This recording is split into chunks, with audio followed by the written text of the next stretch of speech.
अरे इस गंवार के घर कौन जाएगा। अमित, तुझे भी यही मिली थी। इस गंवार को ब्याह लाया है। मिक्सी चलाना तक नहीं जानती। उस दिन गीजर फूंक दिया इसने। और तू कहता है इसके गांव चलो। हमसे ये एक गंवार नहीं झेली जाती है तो भला पूरा खानदान कैसे झेलेंगे। मैं तो नहीं जाऊंगी। सास निहारिका ने अपने बेटे अमित से कहा, जो कि कमरे में अपनी पत्नी के घर से भाई के बेटे होने की खबर लेकर आया था। उसने कहा, माँ, आपको अच्छा लगेगा, एक बार चल कर देखिए। लेकिन निहारिका जी ने बहुत बेरुखी से मना कर दिया और बोली, अमित, मैं पार्लर जा रही हूँ, 2-3 घंटे लग जाएंगे। अपनी पत्नी से कह देना कि अपने पापा जी को खाना दे दे। अमित ने कहा, अरे माँ, उसका नाम भी है। निहारिका जी ने अपने कटे हुए बालों में कंघा घुमाते हुए कहा, हाँ, तेरे लिए होगा। मुझे तो वो देखने में नौकरानी सी लगती है।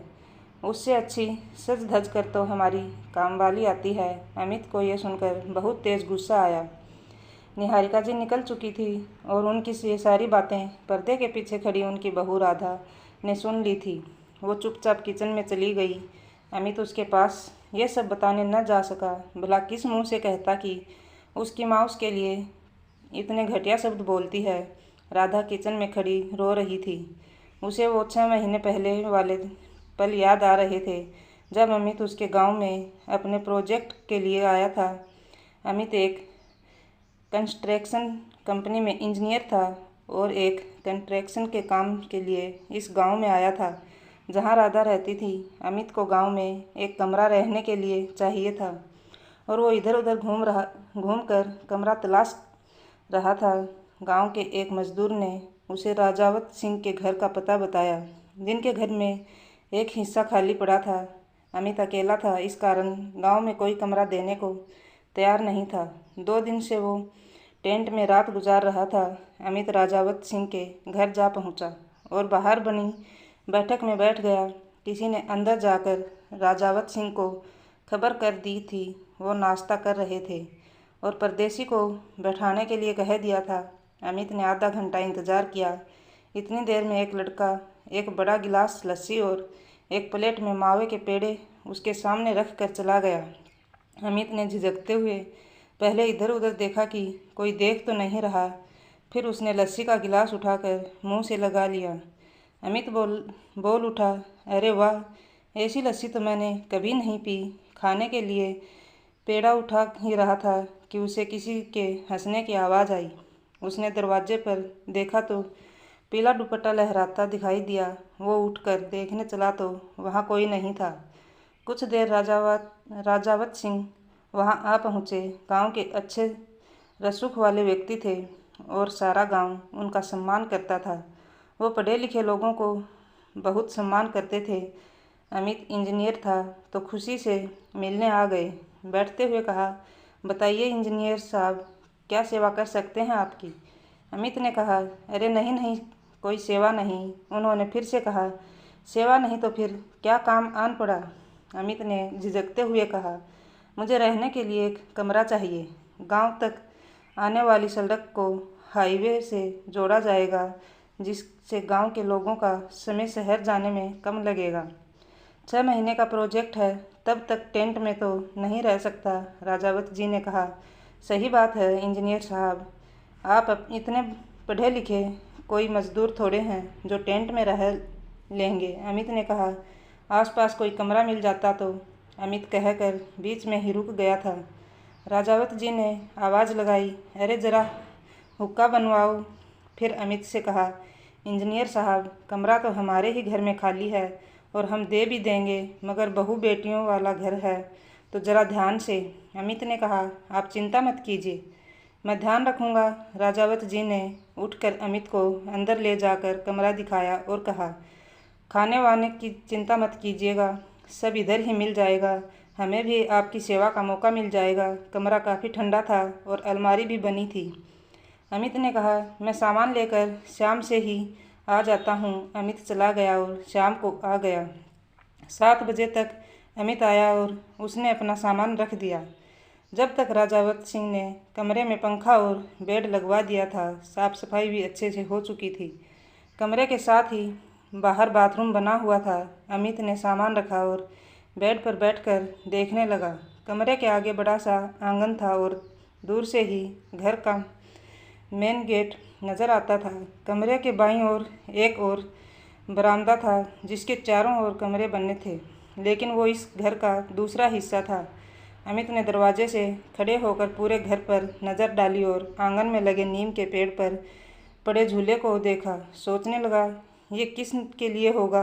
कोई बच्चा तो नज़र नहीं आता। अमित सोचता हुआ कमरे के अंदर चला गया और कपड़े बदलकर मुंह हाथ धोने बाहर आ गया। राजावत सिंह ने जैसे ही उन्हें देखा तो कहा, अरे इंजीनियर साहब, आ गए आप? अभी आपके लिए चाय भिजवा देता हूँ।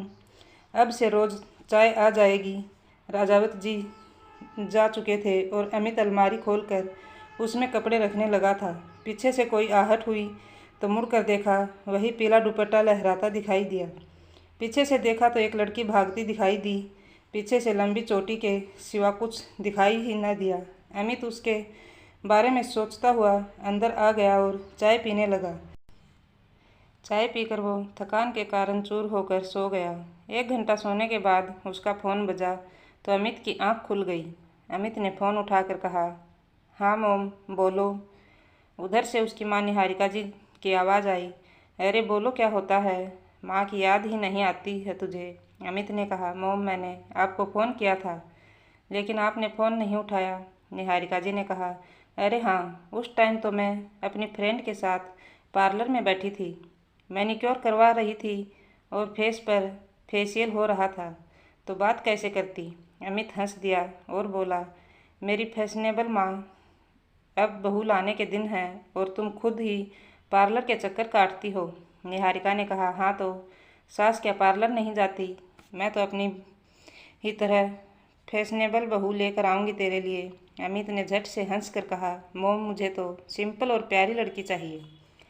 तभी दरवाजे पर खड़े राजावत सिंह की आवाज़ आई तो अमित ने बाद में बात करता हूँ कहकर फ़ोन काट दिया। राजावत सिंह ने हंसकर अंदर आते हुए कहा, इंजीनियर साहब, आपको तो लड़की भी साधारण चाहिए। अरे सो देखकर एक को हाँ कीजिएगा, आप भी आखिर इंजीनियर हैं। अमित हंस दिया था।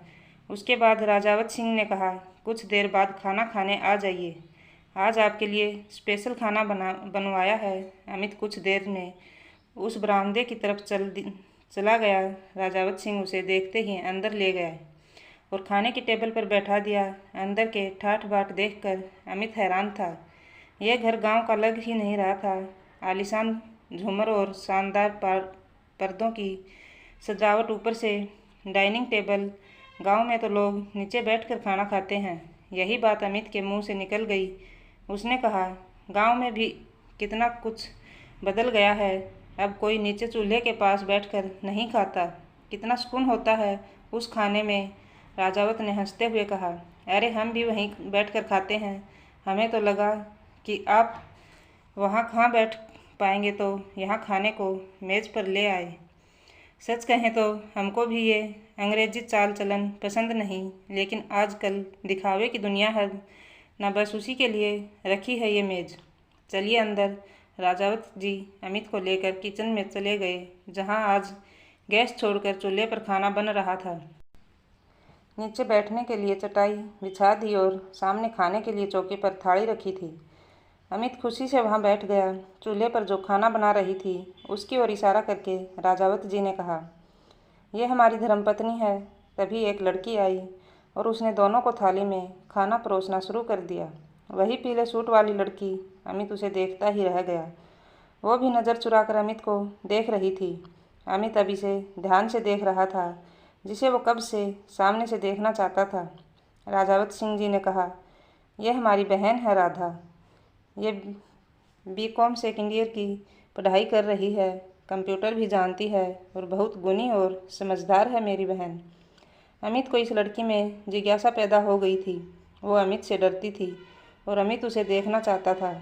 एक दिन रास्ते में टकरा गई और अमित ने उससे पूछ लिया कि अगर उसके जैसा पढ़ा लिखा समझदार लड़का उससे शादी करना चाहे तो क्या वो शादी करेगी। उसने ये बात जाकर अपनी भाभी को बताई और भाभी ने राजावत जी को बता दी। कोई और लड़का होता तो राजावत बिगड़ जाता या शायद खून खराबा हो जाता, मगर उसे अमित पसंद था क्योंकि अमित समझदार और पढ़ा लिखा था और उसने सीधे शादी की बात की थी। राजावत ने अमित को बुलवा लिया और अकेले में बात की। अमित ने अपने मन की बात कह दी, मगर जब उन्होंने अमित से अपने माता पिता को बुलाने के लिए कहा तो अमित टाल गया, क्योंकि वो जानता था कि उसकी मोम को राधा जैसी साधारण गांव की लड़की पसंद नहीं आएगी। लेकिन राजावत को जवाब देना था, सो उसने एक दिन घर फ़ोन करके सब बता दिया। निहारिका जी ने राधा को अपनाने के लिए साफ इनकार कर दिया। अमित के पिता रघुनंदन जी ने कहा, अरे निहारिका, एक बार देखने में क्या हर्ज है, आखिर अपने अमित की पसंद है। लेकिन निहारिका जी नहीं मानी और रघुनंदन जी निहारिका जी के खिलाफ होकर अमित के पास चले गए। वहां जाकर उन्होंने राजावत सिंह जी से बात की तो पता चला कि राधा की माँ बचपन में ही गुजर गई और भाभी के ही हाथों पली बड़ी राधा उन्हीं के दिए संस्कार से परिपूर्ण है। राधा के कारण राजावत ने अपनी कोई संतान नहीं की। कसम खाई थी कि पहले इसका ब्याह करेंगे, तभी संतान की इच्छा मन में लाएंगे। रघुनंदन जी इससे बड़े प्रभावित हुए। निहारिका, जिनके लिए उन्होंने कह दिया कि उनकी तबीयत खराब है और इलाज कराने अमेरिका गई हैं, ज़्यादा जोर शोर से विवाह नहीं कर पाएंगे। राजावत को जरा भी शक नहीं हुआ और वो मान गए। 2 महीने बाद की तारीख तय हो गई और रघुनंदन जी घर लौट गए। 2 महीने बाद आकर विवाह संपन्न हुआ और अमित को बहू के साथ वहीं छोड़कर चले गए। अमित खुश था और राधा अपने ससुराल जाना चाहती थी। वो कहती कि मैं अपने ससुराल कब जाऊंगी, तो अमित ने कहा, जैसे ही प्रोजेक्ट ख़त्म होगा हम घर चले जाएंगे। असल में राधा की विदाई 3 महीने बाद हुई और तब तक वो अमित के साथ गांव के उसी कमरे में रही। अमित ने दहेज के रूप में कुछ भी लेने से मना कर दिया था, मगर वो नहीं माने और उन्होंने राधा को जेवर और सम्मान से भरपूर खूब धूमधाम से घर से विदा कर दिया। अमित को डर था कि राधा के घर पहुंचते ही मोम न जाने क्या रंग दिखाएंगी, लेकिन पापा को सब संभालने को बोल दिया था। जैसे ही वो दरवाजे पर पहुंची तो कुछ खास तैयारी नहीं थी और रघुनंदन जी दरवाजे पर आरती का थाल लिए खड़े थे। राधा अपनी सास के अमेरिका में होने की बात जानती थी तो कुछ सोचा ही नहीं। निहारिका जी गुस्से में बाहर नहीं आई और कमरा बंद करके बैठी रही। ससुर जी ने दोनों की आरती उतारी और राधा अपने पैर से कलश गिराकर अंदर आई। अंदर हर तरफ फूल सजाए गए, जिसे देखकर राधा को अच्छा लगा। भले गांव की थी, मगर सपने तो उसके भी थे। अमित ने उसे अपने कमरे में बैठा दिया। राधा बैठकर अमित के कमरे को ध्यान से देख रही थी और अमित के बचपन की तस्वीरें देखकर मुस्कुरा भी रही थी। अमित ने कुछ घंटों बाद उसके पास बैठते हुए कहा, राधा, मुझे तुम्हें कुछ बताना है। राधा हैरानी से देखने लगी और बोली, जी कहिए। अमित ने अपनी मोम के बारे में बताकर कहा, राधा, मैंने तुमसे झूठ बोला, मुझे माफ़ कर दो, लेकिन वो हमारी शादी नहीं होने देती और मुझे पत्नी के रूप में तुम ही चाहिए थी। तुम्हें पाने के लिए ही मैंने ये झूठ बोला, लेकिन पापा मेरे साथ थे। राधा ने कहा, कोई बात नहीं, मम्मी को भी हम मना लेंगे। अमित ने कहा, राधा, इतना आसान नहीं है, मेरी मोम नए ज़माने की है, अभी तुम मिली नहीं हो ना। खैर, वो नहीं मानी तो तुम चिंता मत करना, मैं तुम्हें लेकर यहाँ से चला जाऊँगा। एक ही घर में रहकर भी 2 दिन तक राधा और उसकी सास का आमना सामना नहीं हुआ। अमित तीसरे दिन दोपहर में पापा के साथ राधा को उनके पास ले गया। रघुनंदन जी उन्हें पहले समझा चुके थे कि उस पर नाराज़ मत होना, अब वो बहू है, मगर तुम्हें बात नहीं करनी है तो मत करना, मगर कुछ बोलना नहीं। निहारिका के कमरे में जाते ही राधा उन्हें देखकर थोड़ा सा डर गई। इतनी मॉडर्न सास देखकर अब उसके हाथ पैर कांप रहे थे। सलून से कटे खुले बाल, चेहरे पर मेकअप और मॉडर्न स्लीवलेस कपड़े देखकर राधा को खुद में अजीब लगने लगा। वो तो साड़ी में घूंघट डाल कर आई थी। अमित ने इशारा किया पैर छूने का तो उसने झुककर पैर छुए, लेकिन निहारिका जी ने पैर दूसरी तरफ खिसका लिए और कहा, बस बस, ये सब नाटक की ज़रूरत नहीं है। तुम गांव वाली लड़कियां ये सब करके शहर के लड़कों को पटा लेती हो। इसको तो पटा लिया मगर मैं नहीं पटने वाली समझी। निहारिका ने ये शब्द बिना राधा को देखे ही जल्दी जल्दी बोल दिए। रघुनंदन जी ने आंखें दिखाई तो कहीं जाकर चुप हुई, मगर इतने शब्दों में ही बहुत कुछ कह चुकी थी। अमित राधा का हाथ पकड़कर वहाँ से ले गया। उसने कहा, अब से मोम तुम्हें सामने दिखाई भी दे तो भी तुम उनके पैर नहीं छुओगी। उन्हें संस्कारों की कदर नहीं है ना, तो छोड़ो तुम भी, पड़े रहने दो उन्हें उनकी फैशनेबल लाइफ में। अब राधा रोज़ घर संभालती और घर के सारे काम सादे तरीके से करती। रघुनंदन जी तो ऐसी बहू पाकर बहुत खुश थे। निहारिका जी जब जब किचन में आती तभी उन्हें राधा दिखाई देती। वो कभी नाश्ता पूछती तो कभी खाना। वो मुंह बनाकर खाना लेकर चली जाती और कहती, ये कैसा खाना बनाया है, कितना तेल है इसमें, कितने मसाले हैं इसमें, ये तो हमें बीमार करके छोड़ेगी। रघुनंदन जी कहते, निहारिका तुम खामखा राधा में कमी निकालती हो, बल्कि तुमने आज तक ऐसा स्वादिष्ट खाना नहीं बनाया। शुक्र करो इस घर में ऐसी बहू आई है। तुम्हारे भाग्य खुल गए हैं, लेकिन तुम्हें कहाँ कदर होगी इस बात की। निहारिका जी ने कहा, मैं इसकी तरह गांव से नहीं बल्कि हाई सोसाइटी में रहने वाले परिवार से हूँ, जहाँ चाय नहीं कॉफ़ी पी जाती है। इसका मेरा कोई मुकाबला नहीं है। अपने मायके का घमंड दिखाने वाली बात बात पर अपने रईस मायके की धौंस दिखाने वाली निहारिका जी आए दिन राधा को नीचा दिखाती रहती थी। राधा ने कभी अमित से कुछ न कहा और रघुनंदन जी भी खामोश रहे। राधा को बस मुस्कुरा कर इशारा कर देते और राधा मुस्कुरा कर रह जाती। उसे लगता था कि आखिर पति और ससुर जी तो उसके साथ ही हैं। राधा के घर से जो भी सामान आया, निहारिका ने उसकी तरफ नज़र भी नहीं डाली और कहा, कब तक ये कबाड़ बाहर पड़ा रहेगा। और राधा के मायके से आए सारे सामान को उसके कमरे में रखने के लिए कह देती है, लोकल सामान अपने कमरे में रखो, मेरे घर का ढंग ही बिगाड़ कर रख दिया। अमित को बुरा लगता, मगर राधा उसे शांत करा देती। अमित ने कहा, राधा मेरी गलती को तुम सहन क्यों कर रही हो। चलो न हम अकेले रहते हैं, मोम के ताने सुनने को नहीं मिलेंगे तुम्हें। कम से कम तुम मुस्कुरा सकोगी। लेकिन राधा ने मना करके कहा, आप इकलौते बेटे हैं, मैं अपने सिर पर यह पाप नहीं रखवाना चाहती कि इकलौता बेटा छीन लिया। राधा गांव के माहौल से थी और उसे पता था कि निहारिका जी ऐसे शब्द आसानी से कह देंगी। कुछ दिन बाद सर्दियां आ गई तो राधा ने नहाने के लिए गैस पर पानी उबलने रखा। उसने अमित से कहा, आज ठंडे पानी से नहाया न जाएगा, गैस पर गर्म होने रख दिया है, जब तक इंतज़ार करना पड़ेगा। अमित ने कहा, अरे गीजर के होते हुए तुम गरम क्यों करने लगी, बस एक बटन ही तो दबाना था। राधा को कुछ पता ही नहीं था तो अमित से पूछकर गीजर का बटन ऑन करने चली गई।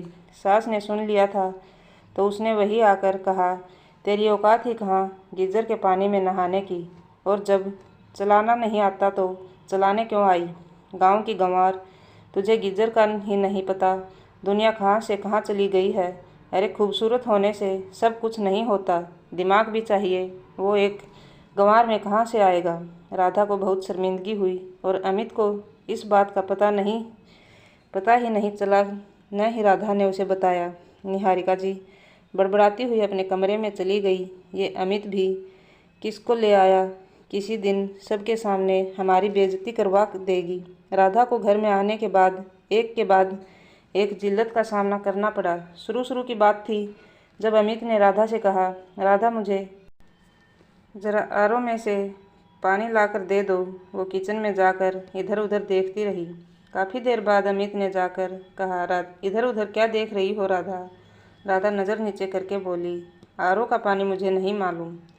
तब अमित ने मुस्कुरा कर उसे वाटर फिल्टर दिखाया तो राधा बोली, वो मुझे फिल्टर पानी तो पता है, लेकिन वो दिखता कैसा था ये नहीं पता था। अमित, मैं धीरे धीरे सब समझ लूँगी। अमित ने इसके गाल पर हाथ रखा और बाहर आ गया। किचन से बाहर आया तो निहारिका जी ने कहा, अरे अपनी गंवार बीबी को आरओ नहीं समझा पाया अमित। बेचारी गंवार है ना, उसको क्या पता, उसे तो गांव का हाथ से खींचने वाला नल ही पता होगा ना बल्कि कुएं का पता होगा। गढ़ा लेकर रोज भरने जाती भी होगी, वहीं से तुझे देख लिया होगा और डोरे डाल दिए। निहारिका जी कोई मौका नहीं छोड़ती थी। अमित चिल्लाया, मॉम आप राधा को बख्श दीजिए। अगर वो सीधी साधी लड़की है तो इसमें गलत क्या है? इल्ज़ाम लगाने का कोई मौका नहीं छोड़ती हो। निहारिका जी उठकर पैर पटकती हुई कमरे में चली गई और अपने पति से बड़बड़ाते हुए कहने लगी, ये आपका बेटा तो जोरू का गुलाम हो गया है। ये गांव की सीधी साधी लड़की नहीं, कोई जादूगरनी है। मेरे हाथों पला बढ़ा मेरा बेटा कुछ दिन में ही उसके पीछे पीछे घूमने लगा है। मेरी एक बात भी नहीं सुनता। रघुनंदन जी ने कहा, निहारिका ये कोई जादू टोना नहीं है, बल्कि इस लड़की का अच्छा और साफ मन ही सबको अपनी ओर खींच लेता है। कमी क्या है उसमें जो तुम उसे कभी बिना सुनाए जाने नहीं देती हो? अरे अब भी कह रहा हूँ, अपना लो इसको, वरना बहुत पछताओगी जब अमित घर छोड़कर चला जाएगा। निहारिका जी ने रोते हुए कहा, आप भी मुझे ही कहने लगे। अरे मेरे भी अरमान थे, आप दोनों ने मिलकर सब कुचल दिए। कितनी हाई फाई शादी करना चाहती थी मैं अमित की, और आपने क्या किया? रघुनंदन जी अपनी पत्नी को समझाते हुए कहते हैं, कोई बात नहीं निहारिका, अभी नई नई इस घर में आई है, धीरे धीरे घर का माहौल और हम सबको समझ जाएगी। थोड़ा उसको हमारे घर के माहौल के हिसाब से एडजस्ट होने का समय तो दो। रघुनंदन जी ने समझाने पर निहारिका जी उस वक्त के लिए समझ गई, लेकिन फिर भी अपनी हरकतों से बाज नहीं आई। उन्हें जब भी मौका मिलता वह राधा को गंवार कहकर अपने लाइफस्टाइल की धौंस दिखा ही देती थी। एक दिन राधा मिक्सी में चटनी पीस रही थी। अचानक से मिक्सी का जार खुल गया और चटनी पूरी रसोई में छिटक गई। निहारिका जी चिल्लाती हुई आई और कहा, तुमने किसने कहा था मिक्सी को हाथ लगाने के लिए? अरे जब इस्तेमाल करना नहीं आता तो हाथ क्यों लगाती हो? क्या हाल किया है किचन का, अब ये सब कौन साफ करेगा? तुझे तो सिलबट्टे पर चटनी पीसने की आदत होगी। ये नालायक अमित कबाड़ ही उठा लाया, जाने कौन आदिवासी लड़की है ये। राधा ने कहा, मम्मी जी जार ही ठीक से बंद नहीं हो पाया, इसलिए ऑन करते ही खुल गया, नहीं तो मिक्सी तो हमारे घर भी है। निहारिका जी कहती, अरे तुम्हारे गांव में लाइट ही कितनी आती होगी जो मिक्सी चलती होगी वहाँ। झुग्गी झोपड़ी में लाइट कहाँ होती है? निहारिका ने उसे फिर से नीचा दिखाया था और राधा ने कुछ नहीं कहा था। गांव के सबसे रसूखदार घर की बेटी थी, लेकिन संस्कार भी इतने थे कि सास के सामने खामोश रही। एक बार उसके गांव से आए उसके भाई राजावत ने सबके लिए ढेरों सामान भेजा, क्योंकि तीज का त्यौहार था। अमित ने फ़ोन पर कहा कि भाई साहब आप खुद क्यों नहीं आए? तो उसने कहा, हम बेटियों के घर नहीं जाते, काफ़ी सारा सामान भेजा गया था। सारा का सारा ड्राइंग रूम में रखा हुआ था, जिसमें महंगी महंगी बनारसी सिल्क की साड़ियाँ थी और महंगी महंगी विदेशी मिठाइयाँ भी थी। सबके लिए सोने का भी कुछ न कुछ आया था। राधा की सास का पहले तो देखकर मुंह खुला का खुला रह गया, लेकिन मुंह घुमाए खड़ी ही रही और किसी चीज़ को हाथ न लगाया। राधा ने निहारिका जी के हाथ में साड़ी देकर कहा, मम्मी जी ये आपके लिए आई है। सिल्क की साड़ी देखकर मन में तो हैरान हो रही थी, मगर कहने लगी, अरे ये नकली सिल्क क्यों भेज दिया, और हमने कब सिल्क मांगा था? राधा ने कहा, नहीं मम्मी जी ये असली सिल्क है, सूरत से मंगवाया है भैया ने। निहारिका जी ने राधा की इस बात को पकड़ लिया। ओह, सूरत से मंगवाया है, और तुम्हारे भाई के पास यहाँ देने आने तक के लिए पैसे नहीं बचे? वैसे ये तो बताओ कि ये सब क्या बेच कर खरीदा है तुम्हारे भाई ने, या कहीं चोरी तो नहीं करता वो? रघुनंदन जी जोर से बोले, निहारिका हद में रहो, कुछ भी बोलती जा रही हो। मुझे तो इस घर में तुम ही गंवार दिखाई देती हो। अरे इतने प्रेम से भेजा है तो प्रेम से देख, क्यों जली जाती हो? निहारिका जी राधा को घूरती हुई अंदर चली गई। निहारिका जी को अब रघुनंदन जी का डर होने लगा था, लेकिन उनके घर में न होने पर वो मौके का फ़ायदा उठाना नहीं भूलती थी।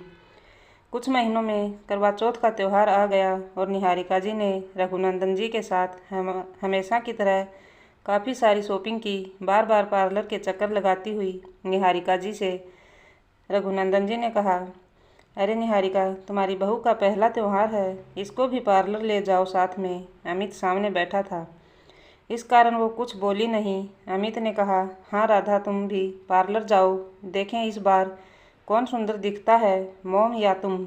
इस बार पर निहारिका जी ने तन बदन में आग लग गई और उन्होंने राधा से बदला लेने का मन बना लिया। उन्होंने झट से कहा, अरे सुंदर तो यही लगेगी, भले मैं शौकीन हूँ मगर ये तो बहू है। आज इसका पहला त्यौहार है, मैं इतनी भी बुरी नहीं हूँ। चलो राधा, मेरे साथ चलो, देखना आज शहर में कैसे सजते हैं। निहारिका जी उसको पार्लर में ले गई। आज पार्लर वाली के सामने बैठा दिया, उससे कहा, इसको अच्छे से तैयार कर दो, उसके पहले एक फेशियल कर दो। ब्यूटिशियन राधा के चेहरे पर तरह तरह की क्रीम लगाने लगी। उसने कहा, वैसे आप तो ऐसे भी सुंदर हैं, मेकअप से तो और ज़्यादा सुंदर हो जाएंगी। निहारिका जी अंदर से चिढ़ रही थी, लेकिन ऊपर से मुस्कुरा रही थी। जैसे ही वो राधा के चेहरे पर ब्लीच लगाने चली तो उसका फ़ोन बज उठा और उसने मुड़कर अपना फ़ोन उठाया। इतने में निहारिका जी ने ब्लीच में एक्टिवेटर मिला दिया। ब्यूटिशियन जैसे ही वापस उनकी तरफ मुड़ी तो वो पीछे हट गई। उसने जल्दी से राधा के चेहरे पर ब्लीच लगा दी। कुछ पल बाद राधा के चेहरे पर जलन होने लगी। जब राधा सह न पाई तो उसने इसकी शिकायत की तो ब्यूटिशियन ने कहा, अरे थोड़ी तो जलन होती ही है, कुछ नहीं होगा। लेकिन कुछ देर में जलन असहनीय हो गई और राधा उठ खड़ी हुई। इसे ऐसे लग रहा था कि उसके चेहरे पर किसी ने तेजाब डाल दिया हो। उसने जल्दी से जाकर मुंह धो डाला और जैसे उसने टॉवल से मुंह पोंछा तो उसने देखा कि चेहरे पर फफोले जैसे निकलने शुरू हो गए थे। राधा रोने लगी और निहारिका जी भी ब्यूटिशियन को डांटने का नाटक करने लगी। आइस क्यूब भी लगाई गई मगर कोई फ़ायदा न हुआ। राधा ने कहा, मम्मी मुझे घर जाना है। निहारिका जी मन ही मन हंसती हुई उसे घर लेकर आ गई। अमित उसे रोते देखकर डर गया और जल्दी से डॉक्टर के पास लेकर गया। डॉक्टर ने बताया कि यह ब्लीच में एक्टिवेटर की ज़्यादा मात्रा से हुआ है। उसने चेहरे पर लगाने के लिए दवाई दे दी और अमित उसे लेकर घर चला आया। अमित को शक था कि उसमें निहारिका जी का हाथ है, लेकिन भला पता कैसे चलता। राधा का पहला करवा चौथ इस तरह निहारिका जी ने खराब कर दिया था। रघुनंदन जी ने कहा, मुझे तुम पर क्यों शक हो रहा है निहारिका? आज जब तुम इस तरह बड़ा दिल दिखाकर इसे साथ ले गई तो मुझे अजीब लगा, क्योंकि तुम तो उससे तुलना करती हो अपनी। आज अच्छी सास कैसे बन गई अचानक, ये समझ नहीं आया। कहीं तुमने ही तो। निहारिका जी ने कहा, अरे हर बात का इल्ज़ाम मुझ पर मत लगाओ। तुम्हारी बहू कोई अंग्रेज नहीं बल्कि एक गंवार है। क्या पता इसने ही कुछ किया हो। रघुनंदन जी ने आगे कुछ नहीं कहा। त्योहार का दिन था और वो माहौल बिगाड़ना नहीं चाहते थे। राधा को अमित ने सुंदर साड़ी लाकर दी, जिसे पहनकर वो दुल्हन सी लग रही थी। पूजा के बाद अमित ने उसे एक सोने का नेकलेस दिया, जिसे देखकर निहारिका जी जल भून गई। मन में सोचने लगी, पता नहीं क्या कर दिया है इसने अमित पर। उधर राधा भी भाभी प्रेग्नेंट थी और कुछ दिन में खुशखबरी आने ही वाली थी। राधा बहुत खुश थी क्योंकि उसके भाई ने उसके कारण संतान के बारे में भी नहीं सोचा था। अब इतने सालों बाद उनके यहाँ खुशी आने वाली थी और वो बुआ बनने वाली थी। अमित से रोज़ जाने के बारे में बात करती थी, क्या क्या लेकर जाएंगे, बुआ के तौर पर भाभी को क्या क्या देंगी। अमित कहता, अरे राधा, तुम जो चाहोगी हो जाएगा, बस तुम खुश रहो और ऐसे ही खुश रहा करो। निहारिका जी को ये सब पता चला तो मन में कहने लगी, अब फिर से मेरे बेटे को इस झुग्गी में ले जाने के लिए तैयार है ये गंवार। एक दिन खुशखबरी आ ही गई। राजवत सिंह के यहाँ बेटा पैदा हुआ था। निहारिका जी मॉडर्न होते हुए भी लड़का होने की खबर से विचलित हो गई। अमित ने अपने पापा से कहा, पापा माँ को भी तो ले जाना पड़ेगा। रघुनंदन जी ने कहा, बेटा मैं मना लूँगा उसको, तुम फिक्र मत करो, अपने घर की बेइज्जती नहीं होने दूंगा। निहारिका जी के सामने जैसे ही ये बात रखी गई कि राधा के गांव सभी को जाना है तो उन्होंने घर में हंगामा कर दिया। रघुनंदन जी ने कहा, अरे तुम्हारा समधियाना है नसीब वालों को ऐसे समधी मिलते हैं, और वो तो राधा का भाई है। वो तुम्हारे बेटे बराबर है। निहारिका जी ने कहा, मुझे उस गांव में कदम भी नहीं रखना। जाने किस झुग्गी झोपड़ी से आई है। इस गंवार के घर जाकर मैं अपना स्टेटस खराब नहीं करना चाहती। अमित ने जोर से चिल्लाकर कहा, ठीक है, मत जाइए आप अगर किसी को इज्जत नहीं दे सकती तो उसका अपमान करने का भी कोई हक नहीं है आपको। मैं राधा के साथ रहूँगा, यहाँ अब कभी नहीं आऊँगा। अमित ने निहारिका जी से गुस्से में कह दिया और राधा से भी कहा, राधा अपना सारा सामान पैक कर लो, हम यहाँ से जा रहे हैं। अब से कहीं और जाकर रहेंगे, और तुम चिंता मत करो, हम भैया के यहाँ ज़रूर जाएंगे और पापा भी आएंगे। रघुनंदन जी ने कहा, मैं तो ज़रूर आऊँगा, भले कोई आए या ना आए। राधा रोती हुए कमरे में चली गई। अमित के बार बार कहने पर उसने सामान पैक करना शुरू कर दिया। निहारिका जी ये सब देखकर दंग थी। मन ही मन ये सब देखकर कूट भी रही थी। रघुनंदन जी ने आकर समझाते हुए कहा, निहारिका, एक बार चल कर तो देखो, अपने बेटे के लिए ही चलो। अगर अब तुम नहीं गई तो तुम्हारा बेटा घर छोड़कर चला जाएगा। क्या तुम्हें ये मंजूर है? निहारिका जी सारी रात सोचती रही और अमित सुबह घर छोड़ने के बारे में सोचता रहा। सुबह जैसे ही अमित ने कमरे से सामान बाहर निकाल कर रखना शुरू किया तो निहारिका जी से देखा न गया और वो रोने लगी। उन्होंने कहा, अमित, मैं चलने को तैयार हूँ। राधा ये सुनते ही मुस्कुरा उठी, लेकिन ये नहीं जानती थी कि निहारिका जी ये सब सिर्फ अमित के लिए कर रही है। अब घर में जाने की तैयारियां होने लगी। राधा अपने भतीजे के लिए सुंदर सुंदर कपड़े लेकर आई और निहारिका जी ने ये कहकर उन्हें देखकर कह दिया कि हमारे घर की बेइज्जती करवाओगी क्या? हम ब्रांडेड देते हैं और ब्रांडेड ही पहनते हैं।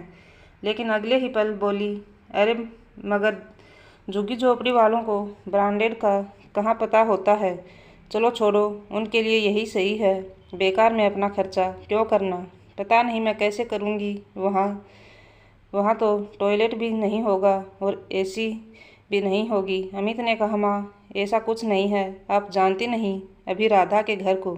निहारिका जी ने कहा, मुझे जानना भी नहीं है, मैं बस तेरे कारण जा रही हूँ, वरना गांव में जाना मेरी शान के खिलाफ है। राधा ने बच्चे के लिए एक सोने की चेन बनवा ली थी और साथ ही अपने भतीजे को देने के लिए एक लकड़ी का बहुत सुंदर झूला भी बनवाया था। निहारिका जी को यह सब ओल्ड फैशन लग रहा था। उन्होंने यह सब कुछ अपने मायके में भी कभी नहीं देखा था, क्योंकि उनके यहाँ तो यह सब कुछ नहीं होता था। उन्होंने कहा, अरे झुग्गी वालों के लिए इतना ज़्यादा करने की क्या ज़रूरत है? और फिर मायके वाले तो हमेशा देते हैं। मैंने तो कभी अपने मायके में यहाँ से कुछ जाते हुए नहीं देखा। मैं तो ये सोच रही हूँ कि वहाँ हमारे लिए क्या ही व्यवस्था होगी। मैं तो उधर रह ही नहीं पाऊँगी। ना तो गांव में ढंग से लाइट आती है, ना कोई व्यवस्था होती है। राधा ने कुछ न कहा। वो जानती थी कि अपनी सास से कुछ भी कहना आग में कूदने के बराबर है। निहारिका जी उल्टा यही कहती कि अपने मायके के गुणगान कर रही हैं। इसलिए राधा ने कभी घर के बारे में नहीं बताया और अमित ने कहना भी चाहा तो वो सुनने को ही तैयार न हुई। आखिरकार वह दिन भी आ गया जब राधा पूरे धूमधाम के साथ अपने मायके बधाई लेकर गई। सास निहारिका जी और ससुर रघुनंदन जी साथ ही थे। जैसे ही वह अपने मायके के गांव में पहुंची तो देखा गांव के बाहर ही ढोल नगाड़ों के साथ उनका स्वागत किया गया। पूरे गांव में शोर मच गया कि राधा बिटिया आ गई, क्योंकि वो शादी के बाद भी पहली बार अमित के साथ घर आई थी। परिवार के सारे लोग गांव के बाहर खड़े होकर के राधा और अमित का परिवार सहित स्वागत करने लगे। सब फूल बरसा रहे थे और माला पहना रहे थे। निहारिका जी ने तो इस सब की कल्पना भी न की थी। निहारिका जी के उसके भाई ने पैर छूकर कहा, धन्य भाग हमारे तो माता जी, आप हमारे घर आई। रघुनंदन जी, निहारिका जी और उनके बहू बेटे का खूब धूमधाम से स्वागत हो रहा था। खूब ढोल नगाड़े बज रहे थे और चारों तरफ से फूलों की बारिश हो रही थी। राधा के मायके के सभी बच्चे नाच रहे थे और खुशियां मनाई जा रही थी। राजावत जी धूमधाम से अपने बहनोई और बहन का स्वागत करते हैं। ऐसे भव्य स्वागत को देखकर निहारिका जी की आंखें फटी की फटी रह गई कि उन्होंने तो समझा था कि उसकी बहू का मायका किसी छोटे से गांव की छोटी सी झुग्गी में होगा और किसी झोपड़ी में रहती होगी, मगर इसका घर तो हवेली से कम नहीं। इतना कुछ देख कर के वह दंग रह गई। उन्होंने देखा कि राधा का घर एक बहुत बड़ा नक्काशी वाला घर है, जो कि इतना बड़ा है कि ऐसे लग रहा है कि जैसे कोई हवेली हो। सब लोग आकर राजावत को बधाई दे रहे थे।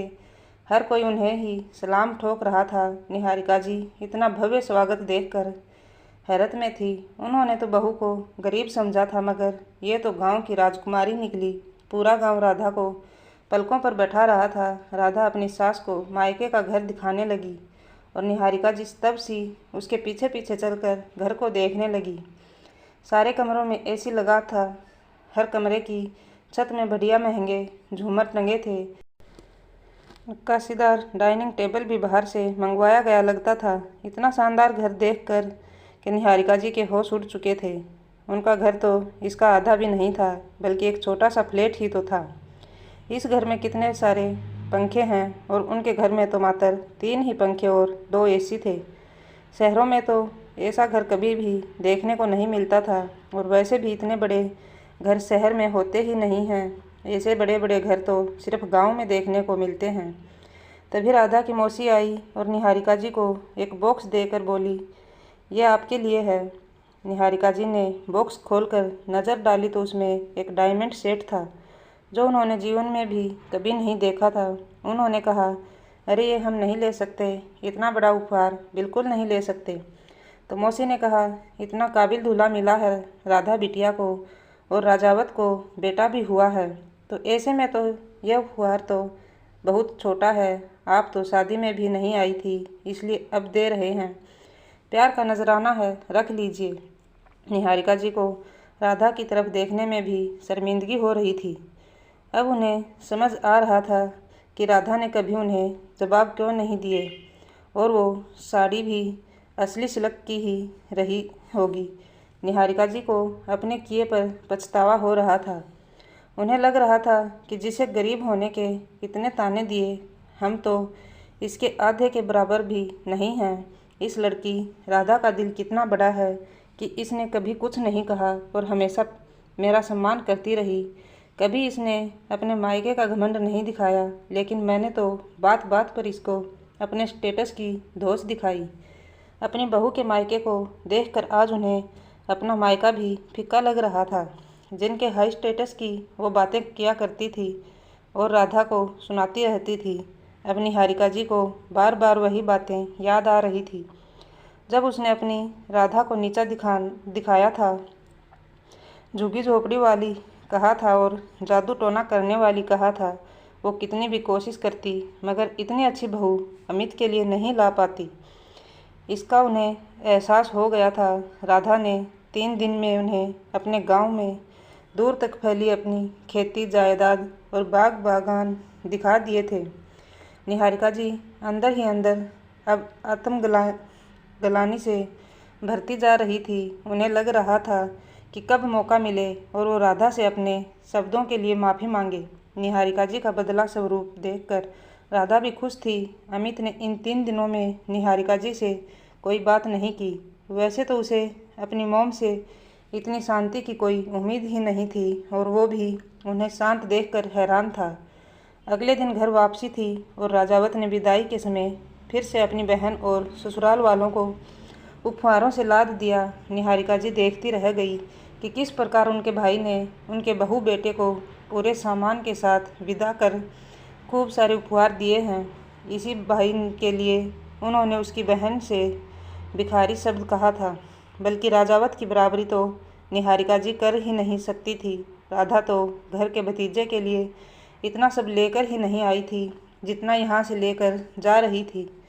राजावत ने कहा, हम बेटियों से लेते नहीं बल्कि देते हैं।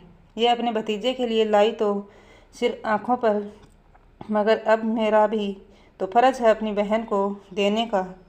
निहारिका जी की नज़र झुकने को मजबूर हो गई थी। मायके से विदा होकर राधा सास ससुर के साथ ससुराल आ गई। घर जाकर राधा अपने काम में लग गई, लेकिन निहारिका जी कुछ बदली बदली और खामोश थी। उन्हें समझ में नहीं आ रहा था कि अपनी राजकुमारी जैसी बहू से किस मुंह से बात करे। उन्होंने एक दिन उसके कमरे में जाकर कहा, राधा, तुम्हारे मायके में तो सब लोग इतने पैसे वाले हैं और हम उनके अंश मात्र भी नहीं। मैं हमेशा तुम्हें नीचा दिखाती रही, लेकिन तुम्हें कभी कुछ नहीं कहा और न ही सच्चाई बताई।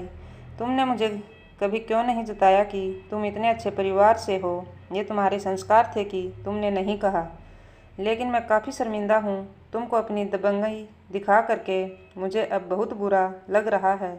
मुझे माफ़ कर दो, प्लीज़ मुझे माफ़ कर दो। अमित हैरानी से अपनी माँ को बैठा देख रहा था। राधा ने कहा, मम्मी जी, मैंने बचपन में ही माँ को खो दिया था। भाभी ने ही पाला और माँ का प्यार भी दिया, मगर आपको माँ कहा तो माँ याद आ गई, इसलिए कभी कुछ न कह सकी। यह सोच कर कि अगर मेरी माँ मुझे कुछ कह देती तो क्या मैं उन्हें कभी कुछ कहती? नहीं ना, इसलिए नहीं कहा। आप तो माँ है मेरी, बुरा क्या मानना, निहारिका जी ने कहा। राधा, ये कहकर तुमने मेरा सम्मान बढ़ा दिया और मैं माँ का जरा भी फर्ज अदा न कर सकी। उस दिन पार्लर में मैंने ही ब्लीच में एक्टिवेटर मिला दिया था। बेटा, मैं अपना गुनाह कबूल करती हूँ। मुझे माफ़ कर दो। मैं कितना नीचे गिर गई थी। निहारिका जी रो रही थी और अमित बैठा बस देख रहा था। राधा ने कहा, मम्मी जी, मुझे मालूम है कि उस दिन आपने क्या किया था, लेकिन मैं कुछ करती उससे पहले ही ब्यूटिशियन ने लगाना शुरू कर दिया था। उसमें मैं कुछ नहीं कहना चाहती थी, वरना आपका अपमान होता। इस कारण उसे अपने चेहरे पर लगाने दिया, यह जानते हुए भी कि ब्लीच से मेरा चेहरा जल भी सकता है। निहारिका जी की आंखें फटी रह गई और अमित भी उठकर खड़ा हो गया। अमित ने कहा, राधा, तुम जानती थी, फिर भी मोम की हरकत पर पर्दा डाल दिया।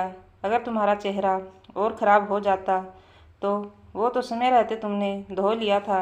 अमित हैरान था कि कोई लड़की सास की हरकत ऐसे कैसे छू सकती है। निहारिका जी राधा के कदमों में गिर गई और माफ़ी मांगने लगी। तभी पीछे से रघुनंदन जी आए और बोले, मुझे तो उसी दिन पता था कि ये हरकत निहारिका की ही है।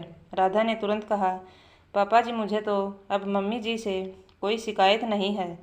अमित ने इनके खिलाफ जाकर शादी की, बस ये इसका ही असर था। लेकिन अब तो मम्मी जी ने अपनी गलती मान ली है, तो मुझे भी कोई शिकायत नहीं है। रघुनंदन जी ने कहा, देखा निहारिका, मैंने कहा था न कि तुम नसीब वाली हो जो ऐसी बहू मिली है। चलो, देर आए दुरुस्त आए। इसके बाद निहारिका जी राधा के साथ मिलजुल कर रहने लगी और उसे बहुत प्यार सम्मान देने लगी।